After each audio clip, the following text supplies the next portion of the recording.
अस्सलाम वालेकुम नाजरीन, इंडिया 24 में आपका बहुत बहुत स्वागत है। मैं हूं आपका होस्ट कैसर शहनाज।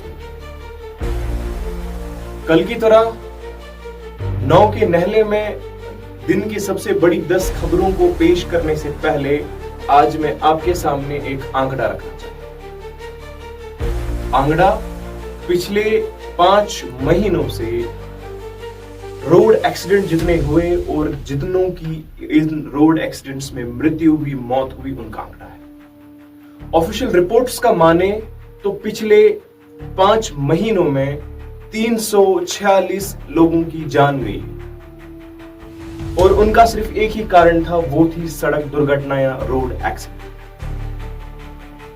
तो नाजरीन, आप खुद अंदाजा करिए कि अगर ऑफिशियल आंकड़ों पर जाए तो प्रतिदिन हर दिन 2 व्यक्तियों की रोड एक्सीडेंट में जान जाती है। ये विषय चिंता का विषय है। ये मामला बहुत गंभीर है, परेशानी वाला मामला है और इस पर सोचो विचार और रोक लगनी चाहिए। अब आप जरूर पूछेंगे कि इस पर आखिर रोक कैसी लगाई जाए। रोक उन लोगों को रोक कर लगाई जानी चाहिए जिन लोगों के पास वाहन चलाने का लाइसेंस नहीं, जिनके पास ड्राइविंग लाइसेंस नहीं है, उनको रोका जाना चाहिए और उनको भी दंड मिलना चाहिए जो सड़क पर चलते हुए ट्रैफिक नियमों का पालन नहीं करते, ट्रैफिक रूल्स का फॉलो करते। हम अक्सर नाराजगी व्यक्त करते हैं, हम अक्सर गुस्सा व्यक्त करते हैं ट्रैफिक पुलिस की ओर, मगर दर्शकों मैं आपको ये कहना चाहता हूँ, वो पुलिस कर्मचारी, ट्रैफिक पुलिस कर्मचारी हमारी सुरक्षा के लिए बैठे। हेलमेट न पहनना, सीट बेल्ट न पहनना या कोई और चीज का पालन न करना, इसमें हमारा ही घाटा है, इसमें हमारा ही नुकसान है। अगर हम इन चीजों का पालन नहीं करेंगे तो हो सकता है कल को आपकी या मेरी बारी। खैर, अब मैं आपके सामने पिछले कुछ दिनों से जो लगातार एक्सीडेंट्स हुए और उनके डेथ रेट्स के बारे में बताना चाहता हूं।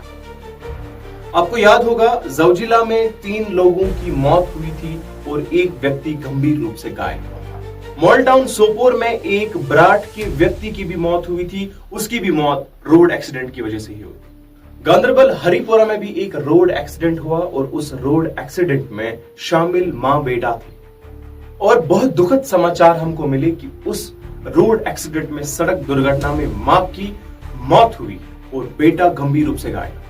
उसके बाद हम सबको गमगीन करने वाला वाकया सामने आया। उसके बाद दिलों को दहलाने वाला वाकया सामने आया। डांगरपुरा की एक 17 साल लड़के की मौत हो गई और उसकी मौत का कारण भी तेज स्कूटर राइडिंग। उसके बाद और एक बार बारामूला कानिसपुरा में भी एक रोड एक्सीडेंट हुआ जिसमें एक की तो ऑन स्पॉट डेथ हो गई और दूसरे को तुरंत हॉस्पिटल शिफ्ट किया गया और जिसकी हालत बहुत गंभीर थी। आज पटन में भी एक ऑटो और एक टिपर के बीच टक्कर हुई जिसमें एक ऑटो ड्राइवर को तुरंत हॉस्पिटल शिफ्ट कराया गया और जिसकी हालत भी गंभीर बताई गई। आज ठोकरपुरा क्रालगुंड में भी एक एक्सीडेंट वाकया हुआ और जिसकी उपलक्ष्य में एक व्यक्ति गंभीर रूप से घायल।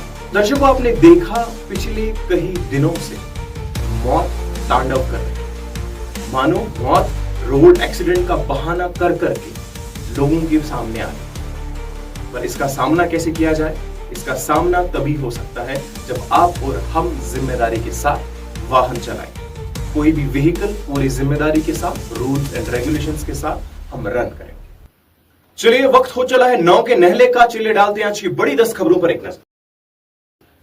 लोला कुपवारा में हो रहा है इनकाउंटर में एक सैनिक की हुई मौत। इन्फोर्समेंट डायरेक्टोरेट यानी ईडी ने आज हिजबुल मुजाहिदीन आतंकी संगठन को फंडिंग करने के संबंधित 2 लोगों को किया गिरफ्तार। ठोकरपुरा क्रालगुंड में हुई सड़क दुर्घटना में एक व्यक्ति हुआ गंभीर रूप से घायल। संसद में 2024 से 25 तक का जम्मू कश्मीर के लिए बजट हुआ पेश। केंद्रीय बजट में 17,000 करोड़ जम्मू कश्मीर को बजट की सहायता मिली। काठमांडू में सूर्य एयरलाइंस का हुआ एयर क्रैश, 18 लोगों की हुई मौत। भारत सरकार ने रोजगार सृजन के लिए 2 लाख करोड़ की योजना की घोषणा। जम्मू कश्मीर के रामबन में एक महिला की फिसलने की वजह से हुई मौत। लेफ्टिनेंट गवर्नर ने कहा कश्मीर की शांति कुछ लोगों को नहीं आ रही है रास। जलश्री बारामूला में 12 वर्षीय लड़के की पानी में गिरने की वजह से हुई मौत। चलिए इसी के साथ हमें दीजिए इजाजत। खुदा हाफिज।